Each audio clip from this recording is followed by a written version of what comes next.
ভারতে কিন্তু এখন আমাদের একজন ভারতের একজন বিখ্যাত, এটা আপনি শুনলে মজা পাবেন, বিখ্যাত ইতিহাসবিদ আছেন, হার্ভার্ড থেকে পড়াশোনা, অক্সফোর্ডের টিচার, ভারতেই থাকে, ডক্টর রামচন্দ্র গুহা। তার একটা বই আছে ইন্ডিয়া আফটার গান্ধী।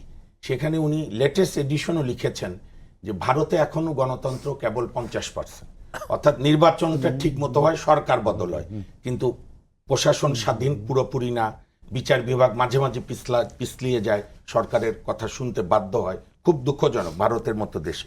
আমাদের বিচার বিভাগ তো করুণ অবস্থায়, সেটা পরে নয় আলাপ করব। তো এই প্রেক্ষাপটে আমি মনে করি যে গণতন্ত্রের প্র্যাকটিসটা আমরা যে আবার নতুন করে শুরু করলাম, আমরা কিন্তু 72-এ শুরু করেছিলাম, ধরে রাখতে পারিনি। আমরা 91-তে শুরু করেছিলাম, পুরাটা ধরে রাখতে পারিনি। 96-তে শুরু হয়েছিল, ধরে রাখতে পারিনি। 2008-এ বিপুল ভোটে যাওয়ার পর সবাই ভেবেছিল যে আওয়ামী লীগ সেন্সের পরিচয় দেবে, দিল না, যার ফলে আজকে এই অবস্থা।